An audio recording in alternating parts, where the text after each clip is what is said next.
Em 2017, Sean Parker, um dos fundadores do Facebook, deu uma entrevista e foi honesto sobre como o produto foi construído.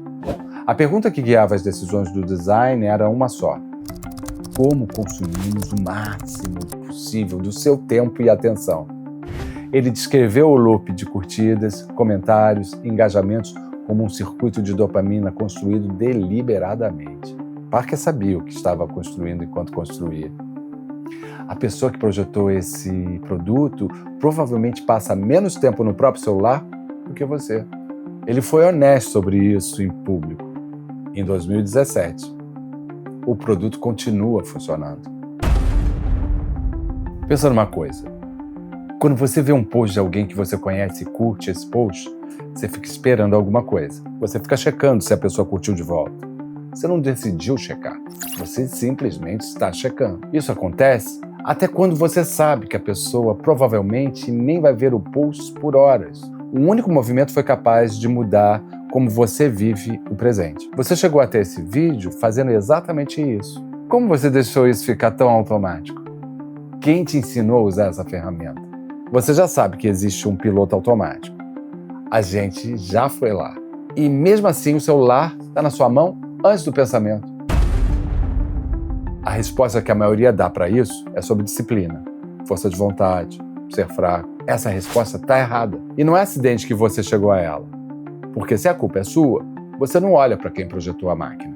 A culpa de ainda não estar inscrito aqui, essa sim é sua. Toca no botão de se inscrever, ativa o sininho para não perder nada. Tem muito mais máquina para desmontar por aqui. Você já reparou que às vezes abre o feed sem nenhuma razão específica? Não tem notificação, não tem urgência nenhuma. Você simplesmente abre. Às vezes não tem nada lá. Às vezes tem uma mensagem que muda o seu dia. Às vezes um vídeo que faz você querer mandar para 10 pessoas. Você não sabe o que vai encontrar. Por isso você volta. Nos anos 50, um botão foi capaz de identificar um comportamento que criou todo o algoritmo das redes sociais. Skinner, famoso pesquisador da época, colocou um botão numa caixa. O pombo apertava, saía comida. Funcionava sempre, previsível. Aí ele mudou o protocolo. Às vezes saía comida, às vezes não. Completamente aleatório. E os pombos começaram a apertar o botão de forma compulsiva. Muito mais do que quando a comida era garantida. A imprevisibilidade criou um comportamento que a recompensa certa nunca tinha criado. Os designers dos maiores apps do mundo conhecem esse estudo, aplicaram o mesmo protocolo e colocaram o botão na palma da sua mão. Não é teoria da conspiração, é engenharia. A gente não faz isso só com feed. Faz com curtidas, com respostas, com mensagens enviadas. Você manda uma mensagem e fica olhando para o entregue. Tem um nome para esse estado. E não é ansiedade, não é frescura. Por muito tempo, a ciência tratou a dopamina como o sistema do prazer. Você sente algo bom, dopamina sobe. Faz sentido na superfície. Só que tem um experimento que quebrou isso. Pesquisadores bloquearam cirurgicamente os circuitos de dopamina em ratos. Os ratos pararam de buscar comida. Mas quando você colocava comida diretamente na boca deles, eles ainda reagiam com prazer, lambiam, mostravam satisfação. Dopamina não é prazer. Dopamina é antecipação.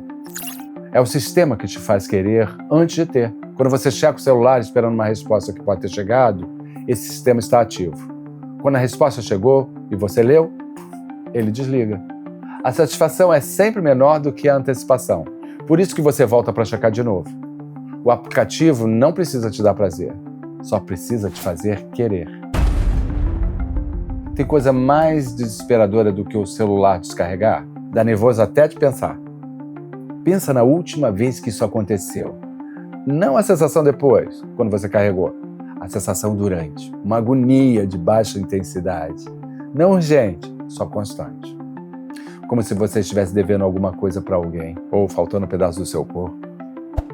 Esse é o custo da manutenção de uma máquina que você não pediu para ter dentro de você. O problema com reconhecer é que reconhecer não desfaz o circuito. O reforço variável é o comportamento mais difícil de extinguir. Foi o que o Skinner mostrou. O sistema de antecipação opera antes do seu pensamento e Parker confirmou que isso não foi acidente. A sua falta de foco não é falha de caráter. É o resultado de um sistema desenhado por tecnologia bilionária que usaram a imprevisibilidade para acionar os seus impulsos biológicos, antes mesmo de você conseguir raciocinar. Me fala uma coisa, em qual momento do seu dia você percebe que pegou o celular e ficou nele muito mais do que queria? O horário já diz muita coisa. O mecanismo não parou porque você aprendeu o nome dele. O protocolo foi testado, refinado e implantado durante anos. Você acabou de aprender como funciona. O botão ainda está lá.